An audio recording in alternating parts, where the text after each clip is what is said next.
Monk mode आजकल ये YouTube पे बहुत ज़्यादा फेमस हो रहा है और काफ़ी ज़्यादा ट्रेंड में है और काफ़ी सारे लोग इसको ट्राई कर रहे हैं। हो सकता है आपने ट्राई किया हो और आप फेल किए हो इसमें। अब अगर आपको नहीं पता मंक मोड क्या है तो मैं शॉर्ट में आपको बता देता हूँ। मंक मोड बेसिकली एक चैलेंज है जिसमें होता ये है कि आपको एक स्पेसिफिक टाइम पीरियड के लिए सारे डिस्ट्रैक्शंस को हटा के आपको अपने गोल पे फोकस करना है जब तक आप अपने गोल को अचीव नहीं कर लेते तब तक। लेकिन अगर आपको डिटेल में जानना है तो आप और वीडियोस देख सकते हो। बेसिकली मैं इस वीडियो में बात करने वाला हूँ कि आपने अगर मंक मोड ऑलरेडी ट्राई कर लिया है और आप फेल हुए हो उसमें तो आप फेल क्यों हो जाते हो या फिर ऐसी टेक्निक्स आपके लिए काम क्यों नहीं करती। देखो, काफी लंबे टाइम से हम एक स्पेसिफिक रूटीन फॉलो करते आते हैं। हमारी कुछ हैबिट्स होती है, कुछ ऐसी चीजें होती है जो हमारा माइंड हमसे करवाता है, जैसे हम मूवीज देखते हैं या फिर वेब सीरीज देखते हैं। और काफी सारी ऐसी चीजें होती है जो कि हमें लॉन्ग टर्म में कोई इतना बेनिफिशियली नहीं होती, बट हम कर रहे होते हैं एंटरटेनमेंट के लिए। तो होता क्या है कि जब भी हम ऐसे चैलेंजेस को एक्सेप्ट कर लेते हैं और ऐसे चैलेंजेस करना स्टार्ट कर देते हैं तो अचानक से हमारा जो रूटीन बना हुआ होता है,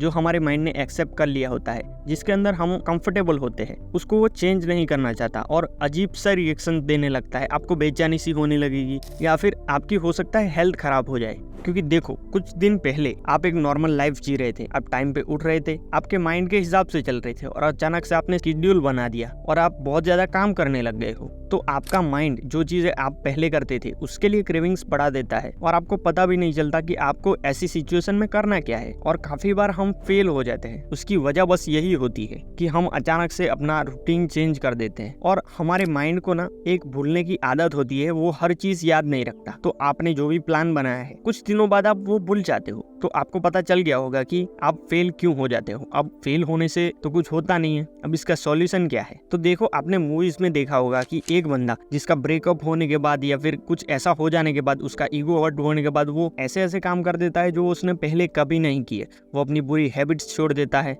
अपने गोल पे काम करने लग जाता है, कभी डिस्ट्रैक्ट नहीं होता और वो सक्सेसफुल ही होता है। देखो, ऐसा सिर्फ मूवीज में ही होता है, रियलिटी में ऐसा कुछ नहीं होता। जब भी आप ऐसा कुछ चैलेंज फेस करोगे तो आप फेल करोगे ही करोगे और ये काफी ज्यादा नॉर्मल है। हर किसी के साथ यही होता है। जब भी आप कोई नई चीज ट्राई करते हो तो आप बार बार फेल होते हो। लेकिन प्रॉब्लम यहीं पर है, हमें लगता है कि यार मैं ये चीज नहीं कर पाऊंगा, इसलिए हम क्विट कर देते हैं। देखो, फेल होने के बाद जब भी आपको रियलाइज होता है कि यार मैं ये चीज भूल रहा हूँ, मैंने जो चीज डिसाइड की थी वो मैं नहीं कर पा रहा हूँ, आपको जब भी ऐसा रियलाइजेशन हो कि यार मैं अपने गोल से भटक रहा हूँ, तो आपको अपने पर्पस को याद करना है कि आपने वो चीज क्यों करी थी और फिर से अपने प्लान को लेके बैठ जाना है और अपने प्लान को रिवाइज करना है, अपने आप को डायरेक्शन देनी है और फिर से अपने गोल पर काम करना स्टार्ट कर देना है। और नॉर्मली ऐसा ही होता है कि आप फेल होते हो, फिर आप अपने आप को डायरेक्शन देते हो और आप फिर से अपना काम करने लग जाते हो और ऐसे ही आप सक्सेसफुल होगे। सो आई होप आप लोग को सॉल्यूशन मिल गया होगा। मिलते हैं अगली वीडियो में। Thank you so much.